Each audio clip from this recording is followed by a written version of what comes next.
Look at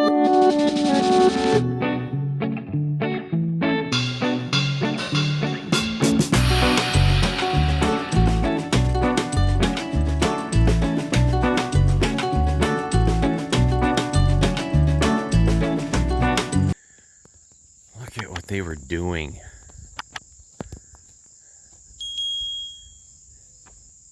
Why do they want the Pampers, the baby wipes? They got all my oatmeal. Never did lay eyes on them, but I know they're raccoons. Now, there's still plenty of rubber there.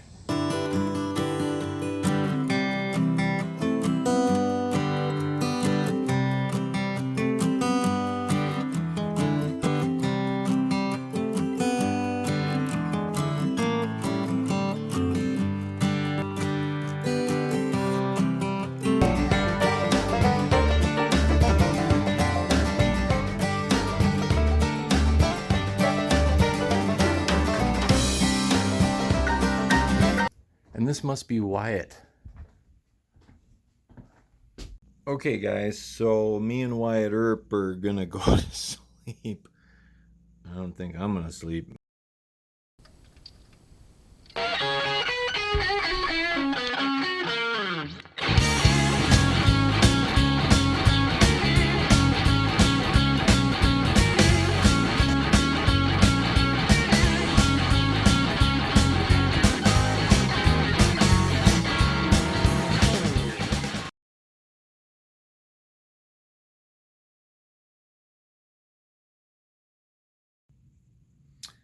Good morning.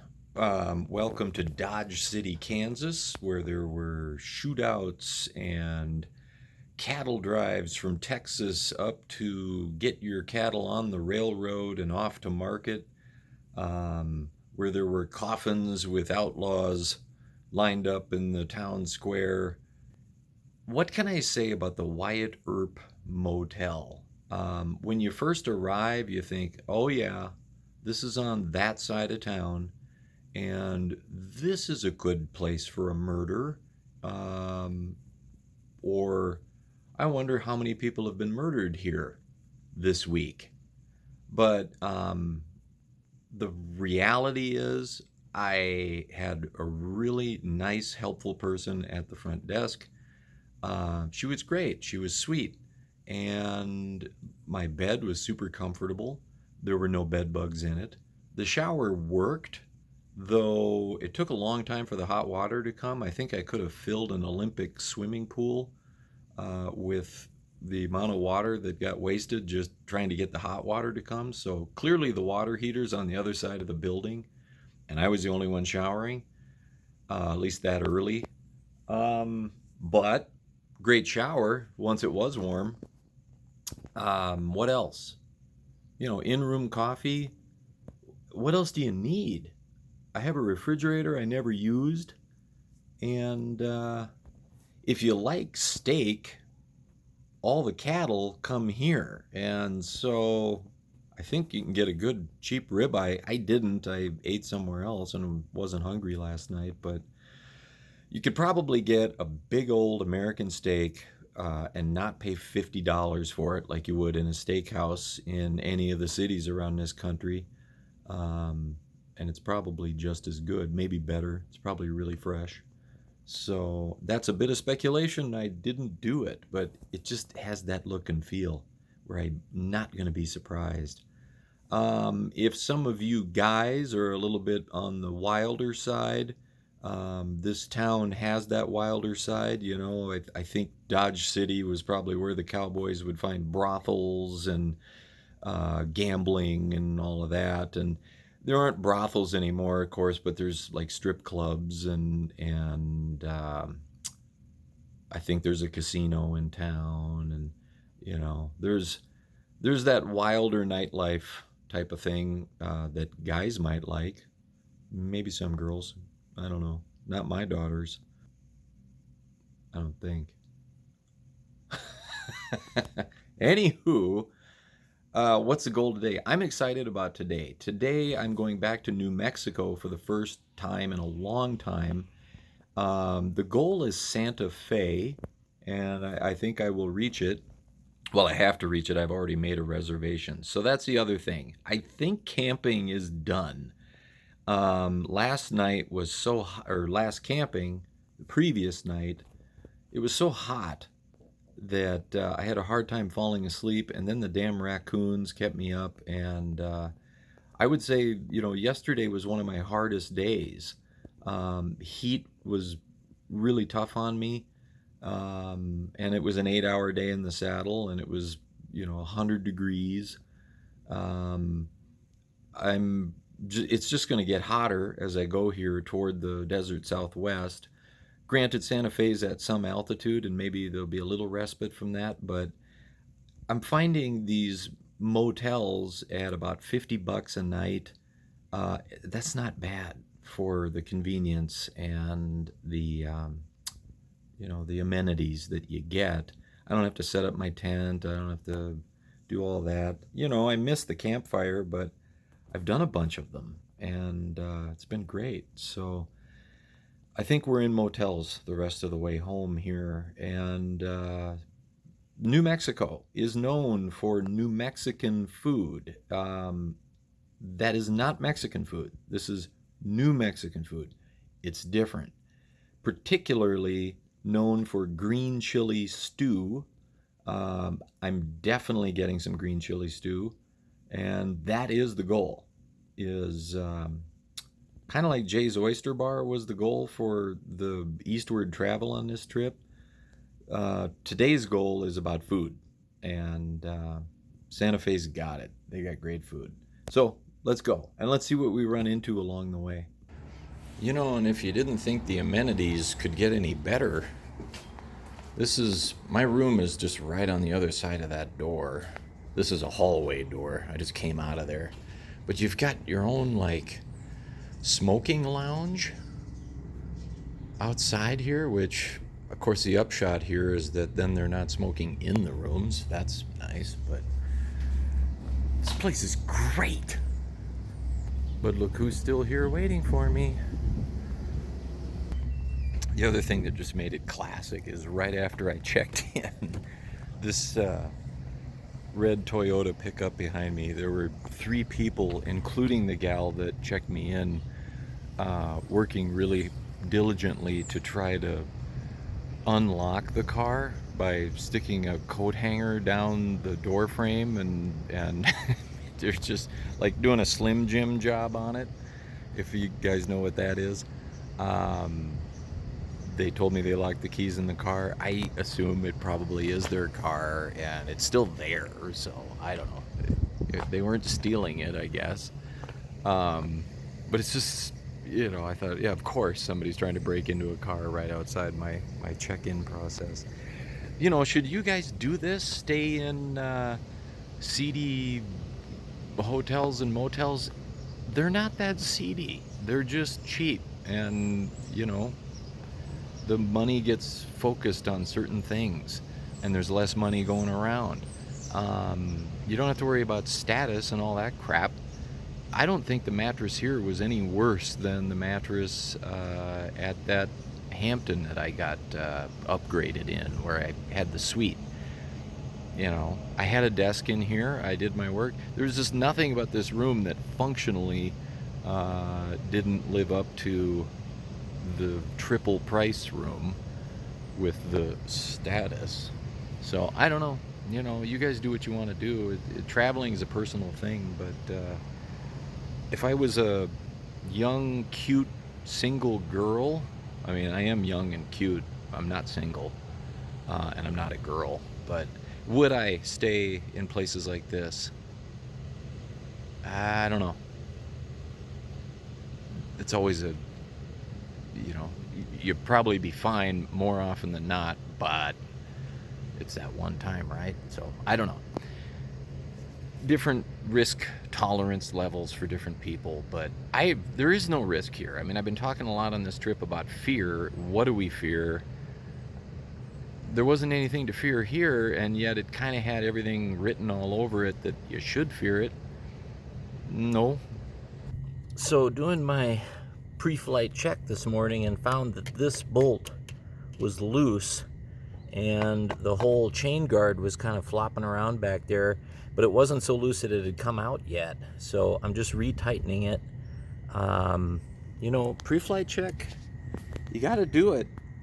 Yeah, I check things all the time and they're just exactly as I left them, but once in a while they're not. So that's the current state of the tire. You know, in this dust you can see that I'm actually still on the blocks of tread, although that's just pretty smooth. There is not much of an indent right there, but you know, every fraction of a millimeter is miles, and I've got 1,250 miles to go to get home, but in some real heat. And there is some interstate, you know, just straight out, straight lines. I'm gonna keep doing some swerving when I can to try to get over here and here a little bit more. Yeah, that's the plan. Hey, I am not recommending you guys do this at all, and I guarantee you Shinko Tires would not endorse doing what I'm doing. This is just what I'm doing. So this is for entertainment. This is drama. It's not a recommendation.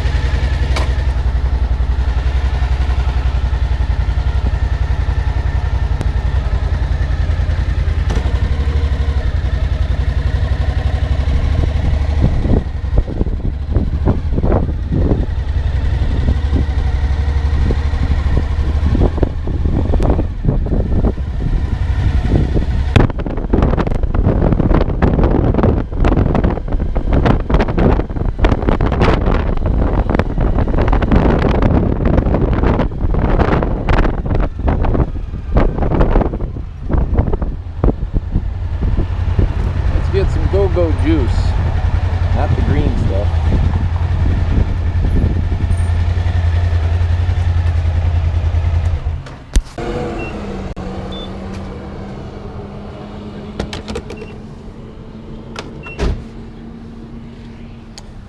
I love that the V-Strom will run on 87. Now I've proven on this trip it'll run on a little of 85 too. But now I'm going into like the little finger that sticks off the left-hand side of Oklahoma. I'm going to touch the edge of the Texas Panhandle, and I'm still on kind of these small town highways. I am not going to take for granted that there will always be gas available. So I'm filling up when I can, and I may, if I see a gas station and I'm at half a tank, I'll probably stop and fill. It's just one of those parts of the country where it's probably prudent to do so.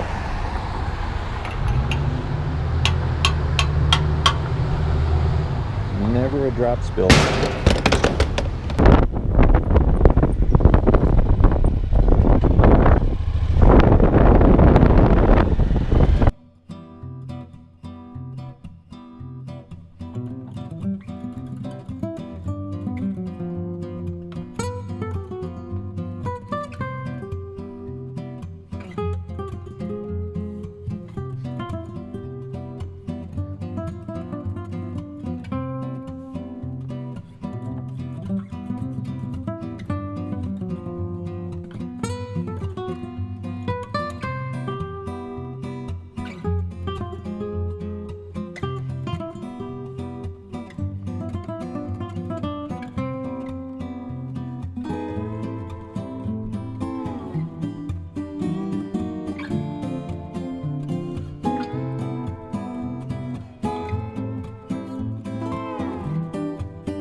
As I drove southwest through Kansas and Oklahoma, the landscape became what I'll call repetitive, where you had wide open spaces, fields, some cattle, for about 10, 12 minutes or 12 miles.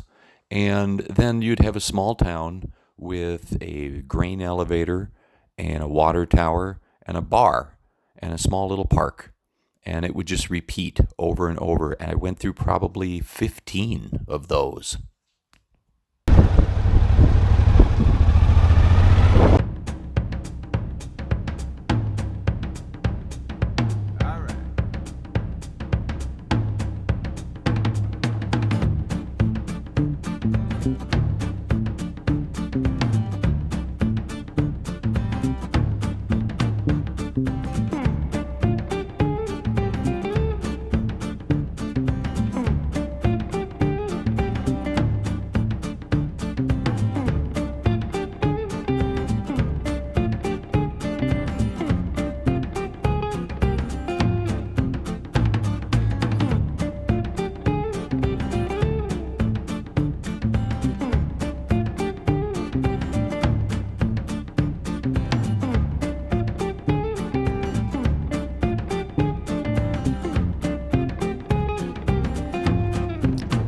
Things you get an appreciation for when you drive through, rather than fly over this country, is just how big it is.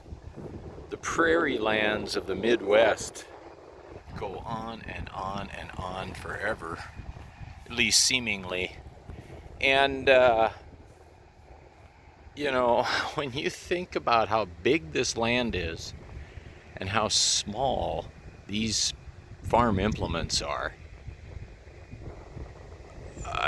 the amount of work and I don't know what the yield they could have expected back then to, raise a family off of. Obviously expectations were different. But the other thing you see a lot when you ride through all of the Midwest are armories. And today we think of them as, that's the National Guard Armory, or that's the armory where bands play or used to play, or something like that.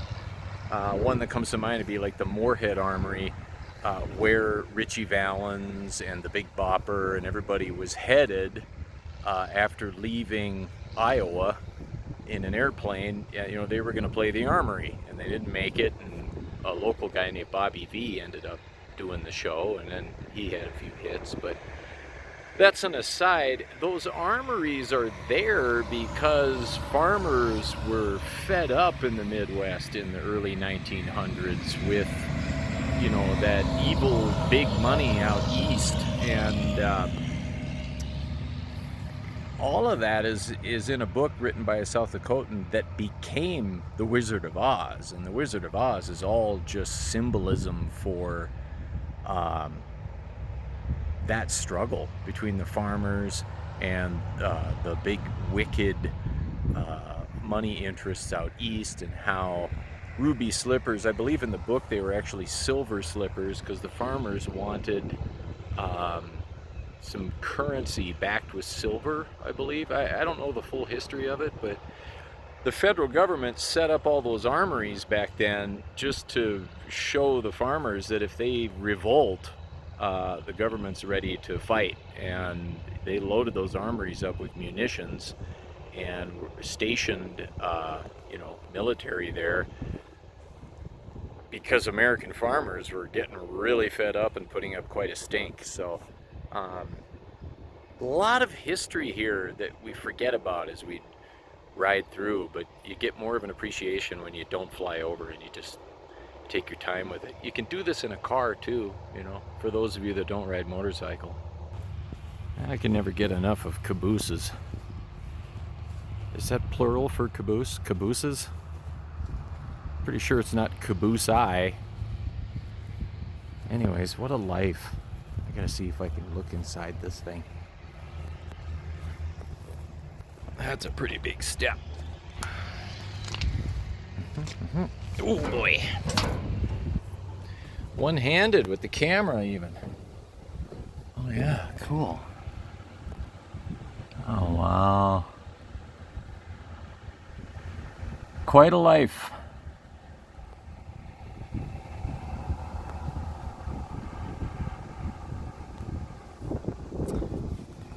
Got the little filing system over there for all the record keeping. Probably a little galley. There's a stove there, a wood burning stove for heat. This is actually pretty cool. It's a 1945 90 millimeter anti-aircraft gun with an effective range of 9 miles. Effective? Well, how the hell are you going to hit something flying 9 miles from here with this thing? I don't see it, but possible range, but effective, I don't know. Anyways, if anybody saw the movie Convoy, where, you know, they said, rubber ducky, we got ourselves a convoy. That was Chris Christopherson. I guess this gun, this actual gun, is in that movie. Now I'm gonna have to look that up on Amazon Prime Video or something and watch it. You can still see the rifling at the bore of the barrel, and little bird has made a home in there. Anything can be home, right? These 2 tubes here are gas cylinders to, well, I guess there's 3 of them. And they manage all of the recoil by compressing, because gas is compressible. Of course, liquid is not compressible. Been doing a lot of just swerving in my lane for tire management. You know, what's the solution to a tire that's wearing down the middle? Find a curvy road. What's the solution when there are no curvy roads? Turn a straight road into a curvy road and just swerve down the straight lane. Been doing that for a couple hours now. Keeps me entertained. There's kind of a rhythm to it. And then these towns, like every 10 or 12 miles, there's a town that's exactly like the other one. They're literally carbon copies of each other, and you start to lose track of what's the difference. You can see, you know, and this town's no different. Another grain elevator on the railroad. You do see that they're shrinking. There's consolidation clearly happening out here with the industry of agriculture, and then the gas and oil industry appears to be winding down a bit. You see a lot of pumps not pumping, and then of course, you know, alternatively, you see a lot more windmills going up because the wind is blowing wonderfully, just steady out here. And why not? You know, they're like the Saudi Arabia of wind energy out here.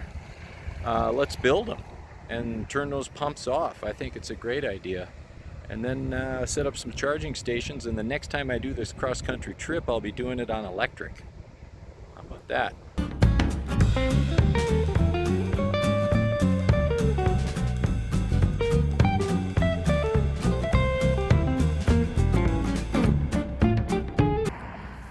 Okay, hold on to your seats for this one. This is quite an attraction. Sorry, big truck.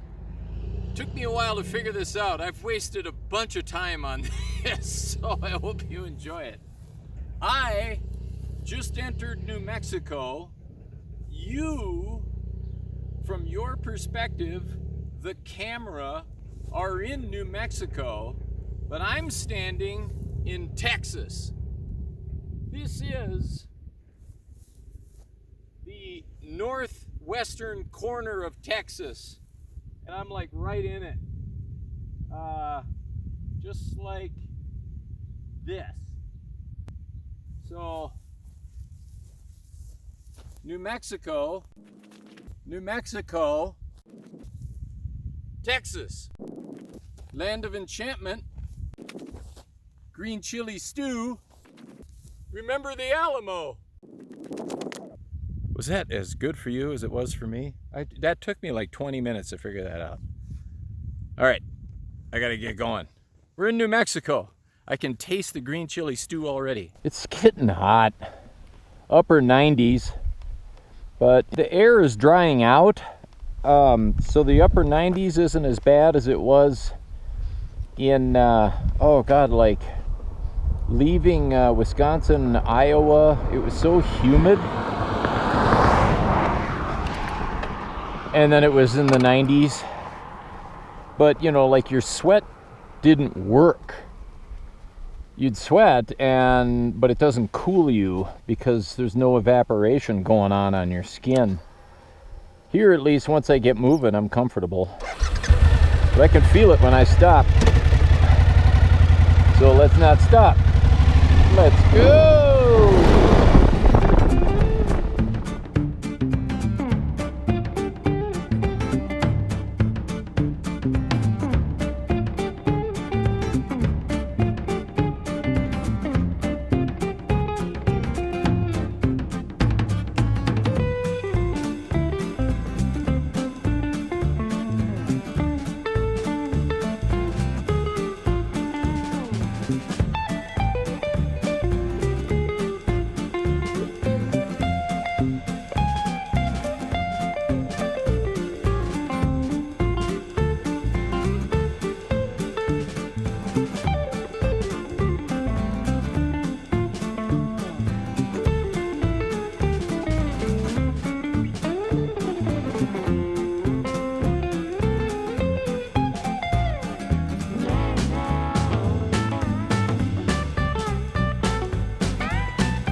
I appreciate actually how, you know, they style everything to the region.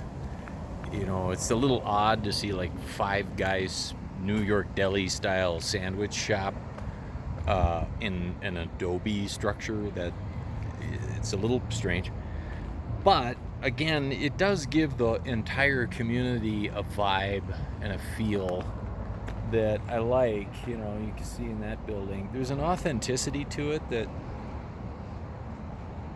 it might not be real, of course, but you know you're in Santa Fe or Old Town Albuquerque when you see places like this, and it makes New Mexico, New Mexico. Okay, been doing a little research online for best green chili stew in Santa Fe. Think I picked the spot we want to go. Bottom line is there's more than one place that people agree is the best green chili stew, and I gotta think it's like chili in Texas. It's a little different wherever you go. You know, I didn't want to go to like, wow, how do I want to put it? Really low cost place. Doesn't mean you can't get great green chili stew at a really low cost place, but I wanted something a little bit, you know, that came highly recommended. Well, I get to this La Choza, I don't even know if I'm pronouncing that right, and the wait is an hour and a half. So I'm committed. I'm doing this for you guys, except I get to eat it and taste it and you don't. But I put my name on the list and I'm gonna make that wait. So I'm gonna walk around and see what else I can find here, but we'll be back soon for you, not so soon for me. So what do I know about Santa Fe? I know it's a strong artists community. Just from having, I don't know, research over the years and things you pick up. And then, you know, just when you're driving around, you run into places like this where This is somebody's private residence, but they're obviously an artist. And yeah, I'm standing in the public domain, so don't worry. And there's just a lot of artists here, kind of like Laguna Beach down in Orange County where I live. They have a long-standing artists tradition. Okay, so green chili stew is it's a spicy stew, but not crazy spicy. Depends on the person. Some people absolutely would say no way. But it is not tomato based like chili from, say, Texas, or that chili I had from Cincinnati. Instead, it's based with tomatillo, which is like tomato-like, but it's green. And then, of course, New Mexican green chilies, which are like an Anaheim chili, like a poblano. Thank you. And then it's with pork and potato. But, the pork is cooked obviously a long time. It's almost like braised, so it's super tender. And it is spicy. Not over the top for me, just it's good and spicy. Kind of like medium at a Thai restaurant, I guess, for lack of a better way to describe it. And just the flavor of those green chilies, I don't know, you can buy them in little cans at the grocery store. It's not like they are here. I don't know why they're so much better, probably just fresher.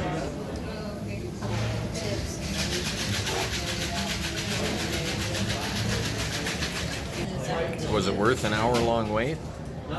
Well, it wasn't an hour, it was more like 40 minutes. And yes, it's just, you can't get this in other states. Like, you go to Arizona, they don't have it. It's right across the border. Go to Texas, they don't have it. So, I don't know, it's just New Mexico. It's the only place. Okay, all done. Pleasant burn in the mouth.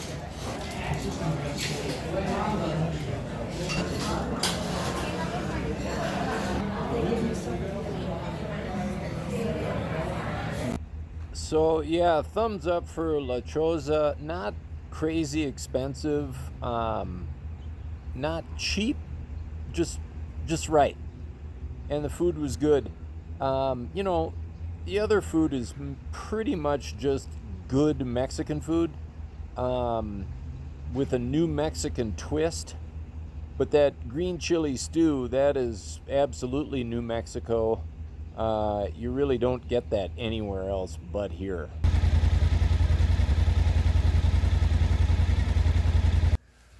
Okay. Back in the peace and quiet of my room, I am well fed. It's been 28 years since I had green chili stew in New Mexico. And the only other time I've had it outside New Mexico is when I attempted to make it. I thought what I made was pretty good, but it wasn't like they do it here. So there's something they're doing I haven't figured out, and that's fine. It was as good as I remember, and, I was pretty happy to come back to this room, to be honest. And I was able to grab a parking spot right outside my window. But as you can see, I have the column locked. Of course, the bags are all locked up, and there's really nothing of value in those soft bags, which I should talk about those in my video series. They did the trick, but I could have done better with the mounting. I'm going to have to try something else for the next time.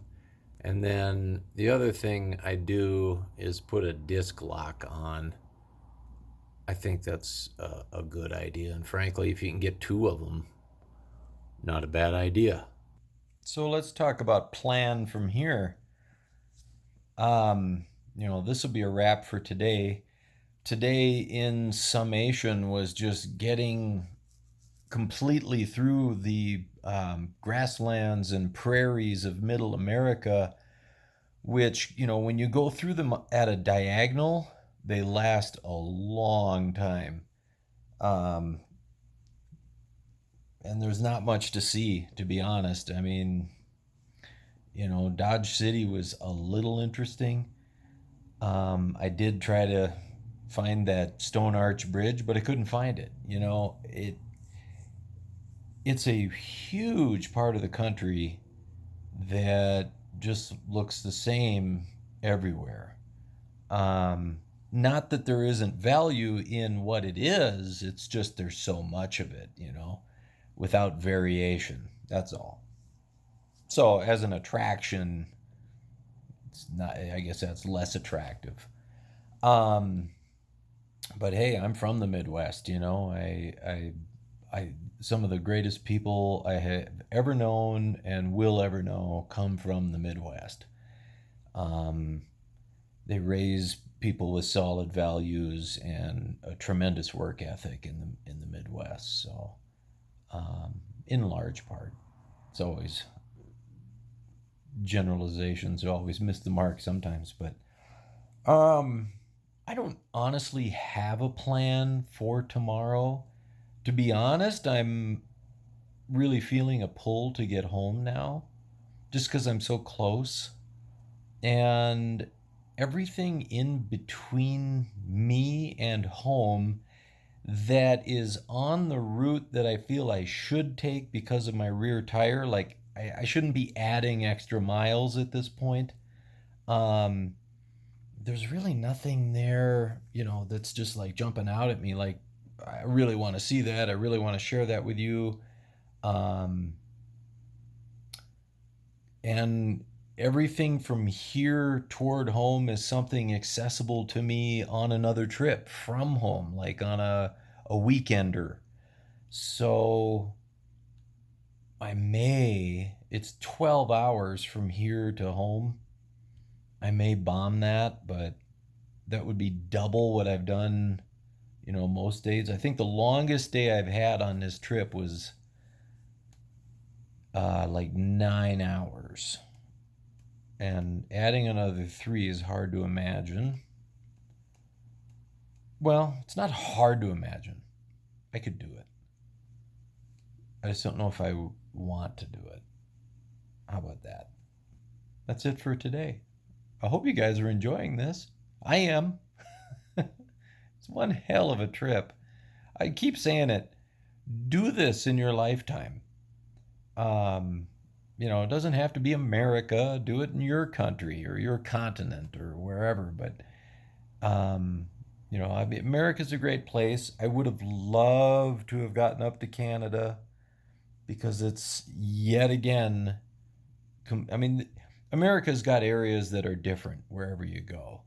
And then you go to Canada and it's like a whole nother level of different. And, Canada's just got one foot still squarely planted in Europe from some regards, and from other regards, absolutely not. And completely their own country, yeah, I love Canada. We didn't go to Canada. We saw it when we were in Niagara Falls. I'm really rambling. And the fatigue is setting in. So can you imagine 12 hours? Of course, then I'd be in my own bed. Which sounds really good right now. Okay. Good night.